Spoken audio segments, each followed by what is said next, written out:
Long Lance here, or Shane. My second video today, and this, as I speak, the update 2 and 3 is uploading, so I'll keep cracking. So I mentioned the last video that I was adding the simmers after all to the vehicle, so I'm in the process of doing that.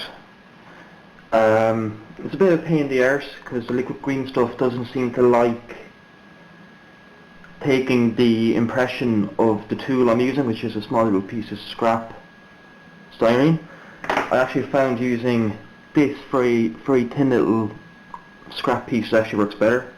So I applied this piece at the back here using a matchstick that I had it's actually happened shot, sorry, using a matchstick that I had carved thin and used it to apply the putty. It's alright. I'm actually half tempted to try using green stuff. This shit here. Though it doesn't roll out as fine as milliput, which I have none of. So I'm going to attempt to... I'm going to try to use a small little ball of actual like proper green stuff rather than the liquid stuff. So I'm just letting that sit for a few minutes. Also, remember I was saying the way the tools are moulded on? Well, I'm throwing caution to the wind. I'm going to carve all that shite off, and I'm going to attempt to either scratch build it, or I was going through some of my old models from years and years ago. I'm going to use that for the diorama base. It's a really nice old dried out tree.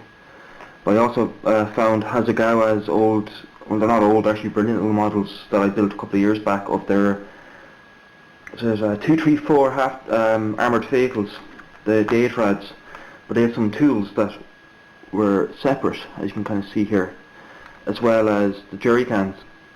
So I'm going to add that as storage.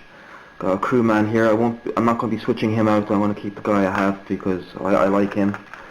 So the plan is that I'm going to carve all the tools off from the sides and the tow cables and try to scratch build them or use the pieces that I recovered or salvaged from the other models.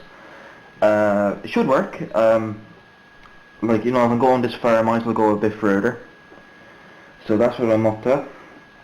Let's see how this works. I'm not looking too forward to it, so it's not the best simmers I've ever done. I find it a little bit easier in 35th scale, but so I'm just using this. So what I should do is, with a bit of water, run it along the edge, and I mean a tiny amount. And then what I'll do is I know you can't really see what I'm doing here, but I need to see. So what I'm going to do is I'm going to pick the line and score it across. Ah, jeez. There we go. Yeah, there we go. I don't know how well you can see that. It's a bit wide for 72 or 76, but hey, look, we do the best we can do, and nobody's going to say we didn't do our best. This is how we get good, is by pushing ourselves. So I'm going to try again. Push across, and I made a balls of that, but the beauty, because it's still wet, I can come back with the tool, the flat edge of the tool, and resurface the area. Oh, I know what's happening here. It's the water, it's reacting. I think there's a piece. Yeah, there we go. Again, but bear in mind, Simmert was applied by the crews as well as in the factories, and all it was plaster, sawdust, and something else. I can't remember the other thing. And anyone who doesn't know what Simmert is, it was the plaster or cement that they applied to the side of their tanks to prevent. It basically took the magnetism out of the steel to stop soldiers from sticking magnetic mines onto the side of the vehicles. So it's a very common and kind of it stands out a lot in German armour. It's only kind of now in the last few years that Dragon have begun to mould Simmert onto their vehicles. I'm just going to let this dry a little bit more. Might as well get working. Oh, this is make or break, but the hell with it. I want to challenge myself here a little bit. I have I'm going to make an order tomorrow or on Tuesday from Net Merchants, which I think they're based up in the Northern Ireland, so I should have it in a day or two. I'm going to order the assorted packs from Evergreen, so you know that you get the different gauges and thicknesses of plastic. So I'm going to get the rod, the sheet and the strip, and I should be able to work off that quite well. I'm going to leave the tools at the top. Also the jack, which I have covered here, I can leave or I can get rid of and try to make it with matchsticks, as in try to make it out of real wood. The tow cables I'm going to make out of lead wire. I'm going to wrap it. I'm going to try to, if I can't make them or reproduce them properly, I'm just going to have the mounting brackets for them and say that they were taken off, because again, you know, who can say otherwise. The shovel, that's going to be replaced with, it's a bit smaller, but it's actually probably more to scale. So I'm going to replace it with this small shovel that I took from the Hasegawa 234 armoured vehicle, and I hope I haven't lost it. Oh, it's handy, actually fell back in the box, and just a few other bits and pieces. I removed the, you can see, yeah, I removed the exhausts and the exhaust covers, as I wasn't planning on doing similar before, so I just had to kind of remove a few bits and pieces to make life easier for myself. And now, oh, here we go. I hate carving plastic. And I feel like people are watching me, so they're all like, they're all probably going, don't do shit, don't do it. Well, I'm doing it. living life on the edge. And actually, fuck that. And I swore again. But hey, I won't say anything if you don't. Stand the bastard and thing back. If only I could put some sound effect, it'd be very like, oh sure. Really kind of cheesy horror music being played as I start hacking into my model. But this build, I'm going to try to get the most out of this model as I can. I'm going to remove this little bottle I have attached to it. So that was it. Kind of not too much happening here at the moment. The storms have thankfully passed. No one was hurt, but unfortunately there's the main motorway to Dublin runs not too far, just about half a kilometre outside the town. The town I'm from, I'll pronounce this because I remember how Cohen said it and I kind of got a laugh. I think he call it Henry. It's pronounced Athenry. That song about the fields of Athenry. It's also like a medieval Norman town, which one of the biggest battles in Ireland was fought against the Normans and Irish. So there's a lot of history to the place. That's one of the reasons why I'm doing the my Norman Invasion of Ireland project on ISM, which I haven't given up on. Don't worry, I will still be working on it. I'm just taking a break. I have a good few builds on the go, and I like to take breaks and come back to them on my own time, and that just stops you from burning out. Like I have over, I think it's about 200 Napoleonic 28mm models to paint. Either one for Connacht Ranger diorama, which is they are the forerunners of the of the infantry battalion both my father and myself belong to.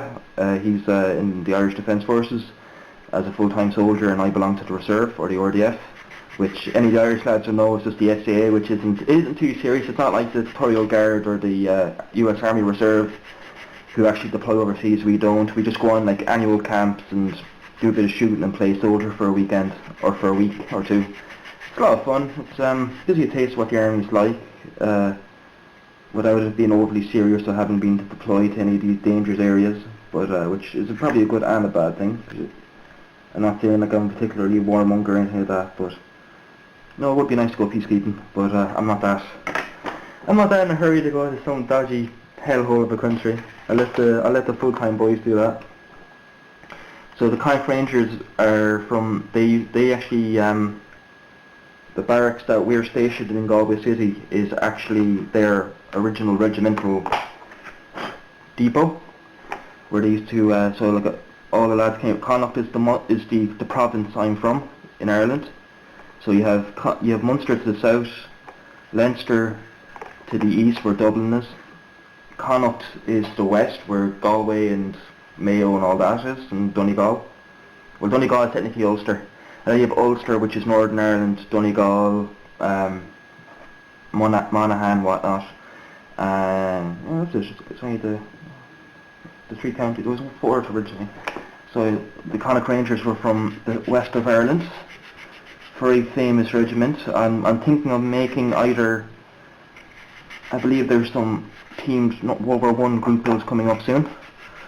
And I'm either going to be building World War I Connacht Rangers or World War I Munster Fusiliers, which my great-grandfather or great-great-grandfather fought with in Mons, and he was killed in the Battle of Mons in 1915. So I'd like to make a bit of a homage. I don't know much about him, unfortunately. The information isn't quite there. I'm still trying to track down his grave over there so I can maybe visit it one day. But on about the Connacht Rangers, the build at the moment I'm doing is a Napoleonic battle of, the name escapes me at the moment. I can't really pronounce it well that anyway to begin with. It's against Napoleon in Spain. That's where the Connacht Rangers got the nickname Devil's Own for their ferocity in combat. So I got that on the build on the go. There's about 20 odd models in that, and they are that small. That's how big they are. They're tiny. They're lovely little detail. They're from Perry Miniatures. Really nice, but a lot of work, as you can see. There's a lot of detail in them. So I only have 3 out of 26 models painted. But again, that's a very long-term project because it's just too painting intensive, and I don't want to suffer a burnout, because what happens is I'll get shelved and never again touched. So I was actually planning as well as like expanding this diorama to add a bit more German armoured vehicles. I don't know if I'll do it as yet. We'll see. And also I'm doing research on the Centaur for my second entry for this, which will be the Centaur, as I was saying in the last video, or the video that's uploading at the moment, is a fire support vehicle attached to the Royal Marine Commandos, which were the Special Brigade Service, or Special Service Brigade, who landed. They'd kind of changed their AO, or not their AO, their tasking, if you will, from the kind of hit and run Special Forces style operations they did in 1942-43, like the raids in Saint Nazaire and all that.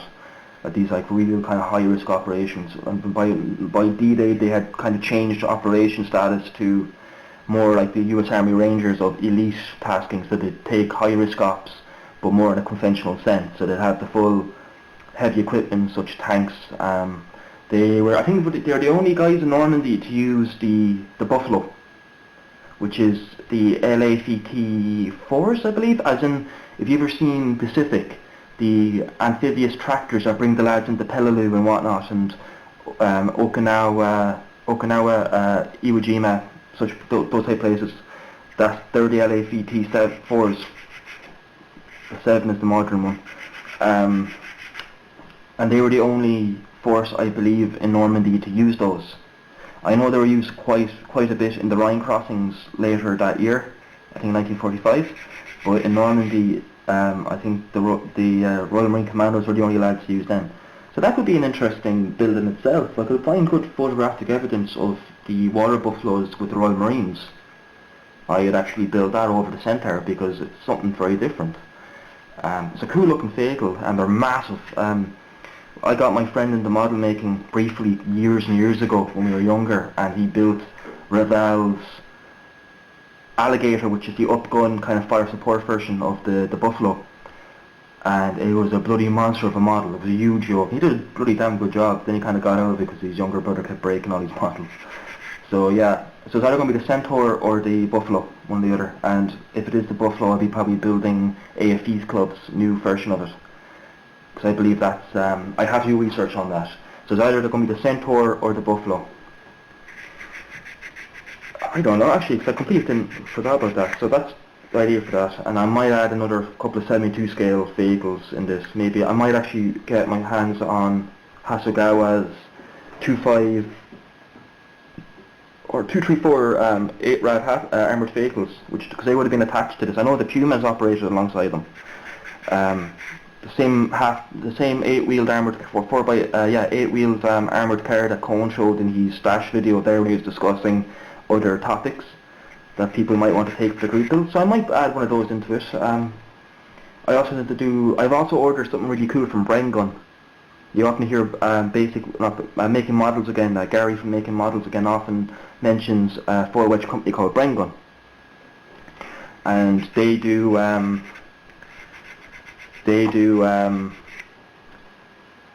one is to 72 and one is to 44 scale photo etch. But I found their website there before I came out to the shed, and I found 72 scale bicycles, photo etch bicycles.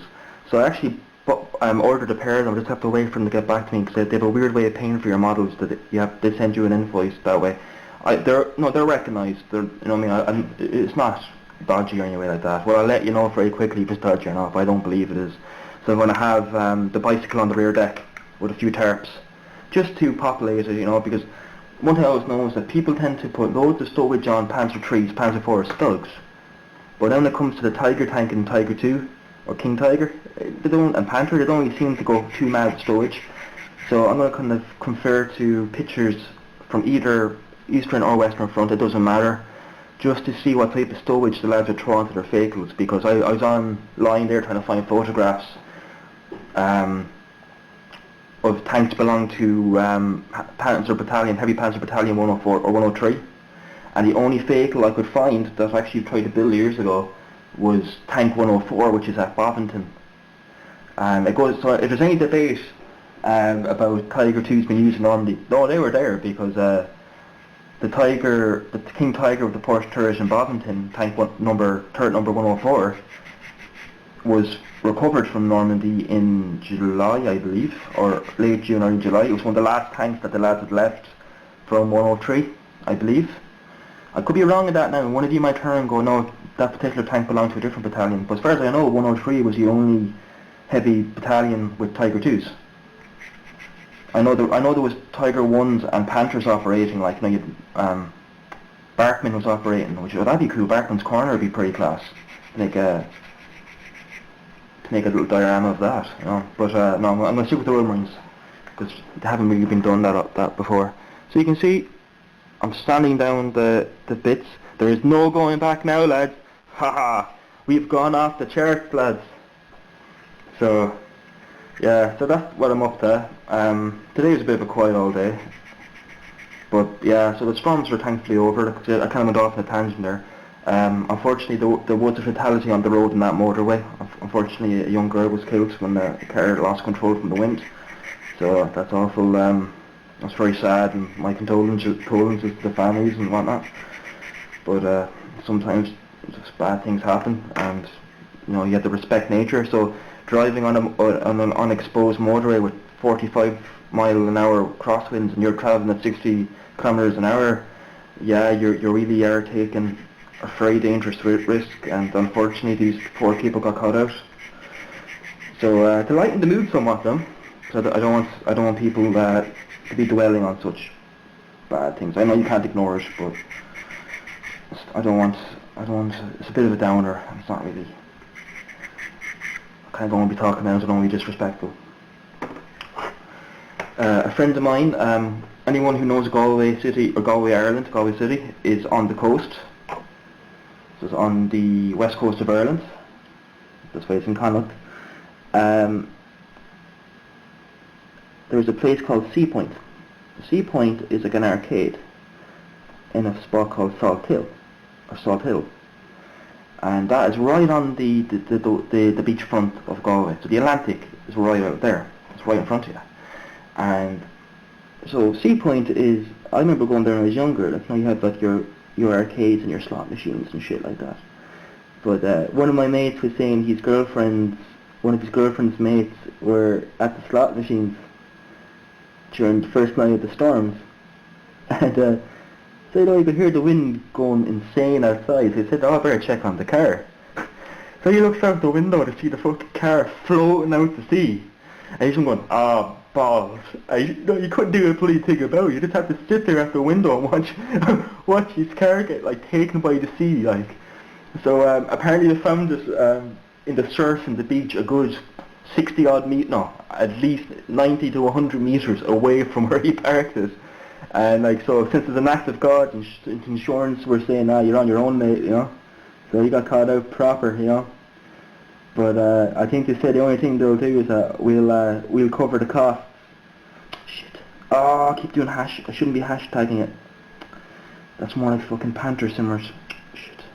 And that's the beauty of this. I can just come back and redo it. But so that was that. Like, that was a bit of a funny story. There was another place in Clare called the Hinch. It's down in County Clare. It's a very popular like surfing area because it's a beautiful beach. Well, the water came in that County Clare, so they experienced the full brunt of that storm coming in off the Atlantic. So there was a piece of road along the waterfront that got picked up by the sea. Literally got picked up and then thrown about 20 odd meters. So it's like the entire road surface got picked up and slammed back down by the sea. It's an unbelievable photograph. So the entire road is doing like this, like a serpentine motion. Unbelievable, like, you know. To see our infrastructure wouldn't be the greatest of quality at times, you know, especially in these kind of rural areas away from the city, you know. Like normally the kind of rule of thumb, if it's outside Dublin, it's normally a hape. It's not great. It's not great quality because all the funding normally goes to Dublin, which is our capital. Yeah, and they seem to think that they're the only second place in Ireland, is all the bastards. Any friends in Dublin? I'm sorry, but I had a little dig at Dublin because I'm originally from Cork, so my mates from Dublin always give me a hard time because I'm from Cork, and it's just like, oh, go away. I should have said that on the camera now, so I won't hear the end of it. I'm actually half tempted to try doing it this way, because this is not cooperating one bit. It's just, I'm just spreading it left and right, and I'm making a bloody mess. And what's happening is I'm doing a hatchwork style of simmers, which is more common to the Panther than the Tiger. So what I'm going to do is I'm going to take the flat edge of this scrap piece I've been using, and I'm going to flatten it out.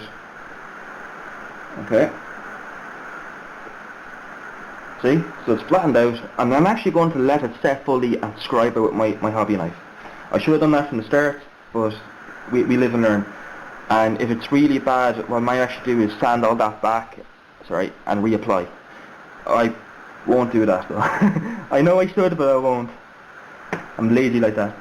So what I'm going to do is, I'm going to do a quick pause because I'm running out of footage on this. I've actually figured out how to film separately and then merge them into one file with the converter I'm using. So I will be back in a second. So don't go anywhere. Back in a minute. And we're back. So not only that was quick, battery and memory switch all in one. Professional. Yeah, if you can hear it's raining as always. That's one thing. If you're not getting battered by storms, it's pissing rain, and it's bloody marvellous. That's one thing we Irish are particularly good at. It's just enjoying rain. Endless bloody rain. Never ends. Like, but mind you, we had a nice summer, but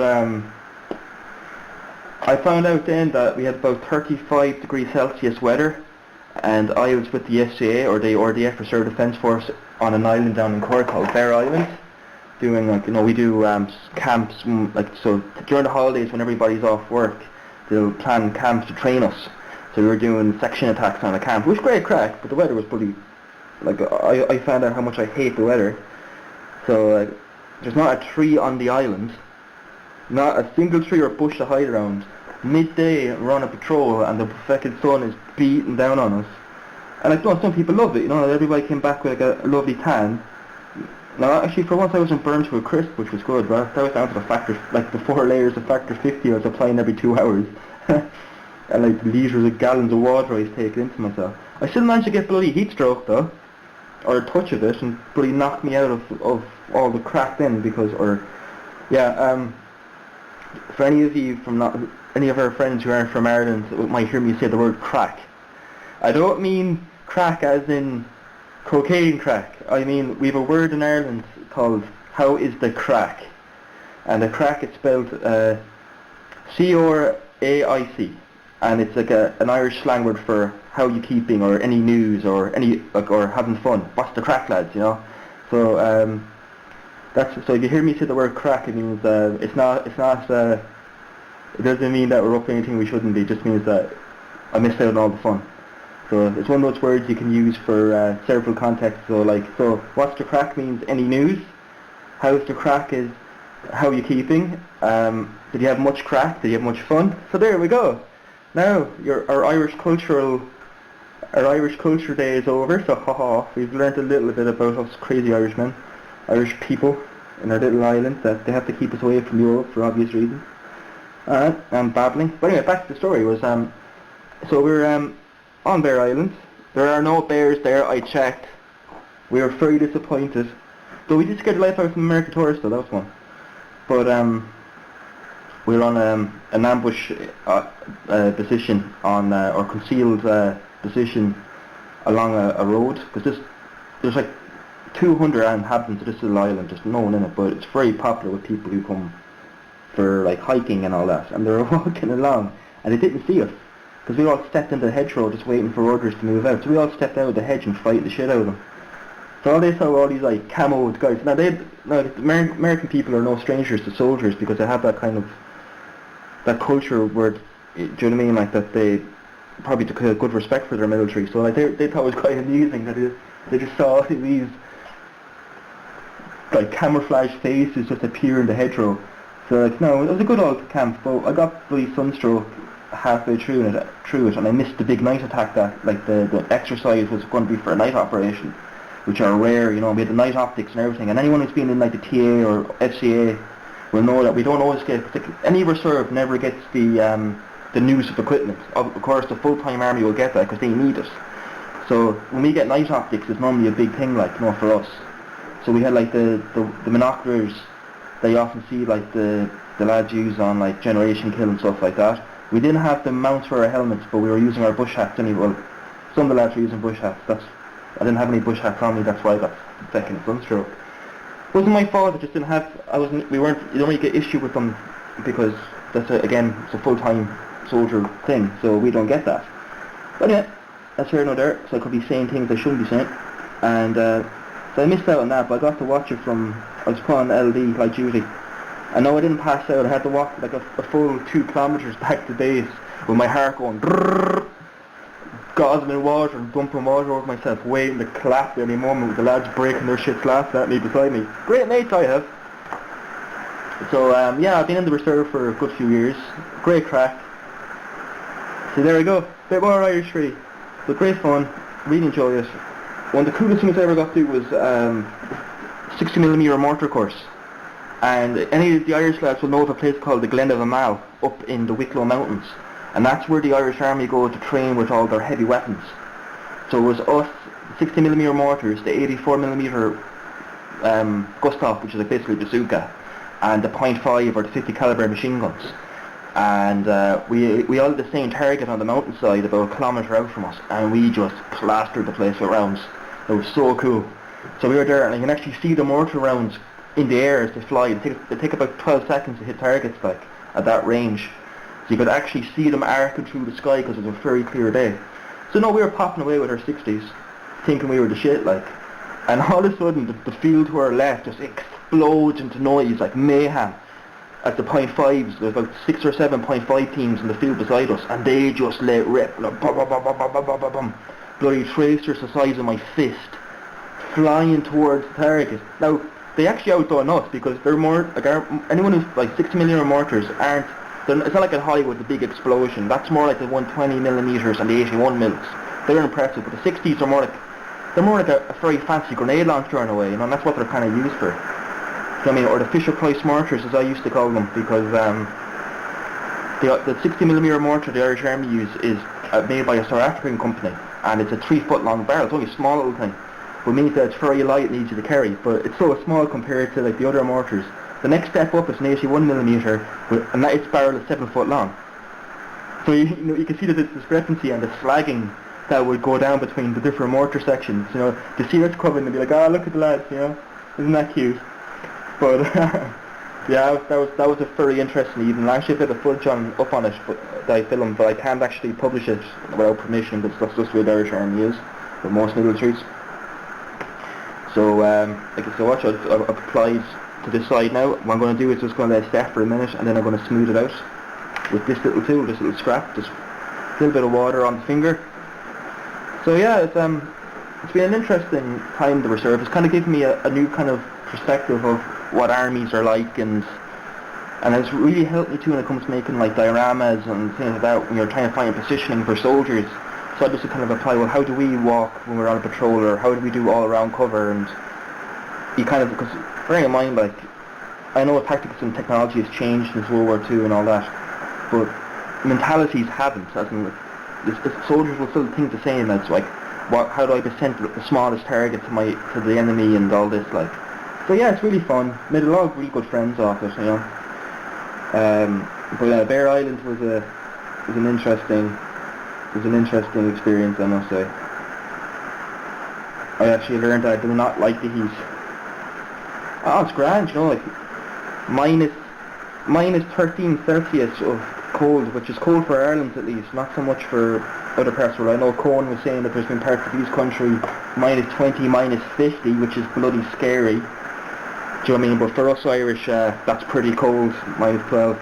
And I remember going out, me and my mate, when we were about 16, 17, during the first big cold snap that, well, in our lives at least. We're like, come on, we go out, let's go for a wander. It's like I live down the countryside. So we went out, going down these like old boring country roads, you know, and they're creepy in the dark, like, they are really creepy. I've seen some weird shit down there at night, as in like shadows and shapes moving in the darkness, like. I tell you, you will move quickly when you see them. No, we're a kind of superstitious bunch, and seeing is believing. And but we're moving down, and like as you saw in the last video, I have a beard, and my beard was thicker back then, as in I don't have it neatly trimmed like neatly trimmed like I do now.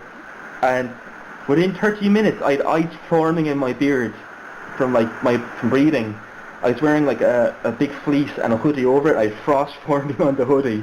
I had a bottle of Coke that I bought in the shop beside my house, and we'd only gone about 10 minutes down the road, and the Coke in the bottle was turning to slosh. It was starting to freeze in the bottle. And it was the single most coolest night ever, because we were like, oh, this is pure like Arctic fucking, like, we all thought we were like, oh, we loved it, because we were like, yeah, this is deadly, slipping and sliding in the ice, and then picking up big ass panes of big ass panes of like ice, and smashing them over each other's heads. Yeah, we were very easily amused back then, you know. I still am, you know. So yeah, so that's one of my stories, you know. Story time with Shane. You could, I got my eyes! Oh, fuck. Oh, I just flicked water from this into my eyes. Thankfully, it missed, because I don't want to get that into my eyes. Oh, got a bit of a fright there. So that maybe might be the new format for these videos, story time with Shane. In the wilds of Ireland's west. So yeah, that's what I'm up to. I'm going to keep sanding down the other side and clean up this side. Make my order then from that model company I mentioned, Net Merchants, because they carry yours, so I should have it in a day or two for my scrap pieces of plastic. And I should be able to do a bit of scratch building work, which is good. So I want to be able to learn as much from this build as possible. And I must say, I'm really liking small scale. It's cool, like, because any bit of detailing you do really stands out, and I'd actually recommend it to anyone. But one thing I'd say, like, I have like optics on this, you see. Same big light system that, remember, if you remember what Cohen showed in his video, it's a big magnifying glass in the middle of it, so if you have geek goggles or optics, I recommend you like trying 72 scale or 76 scale, because you can do a lot with it. As you can hear, the rain is pounding, and I'm down to 30 seconds now, so what I will do, I will let you all go. Keep safe, watch out for those buses, and I'll talk to you all soon. Bye bye!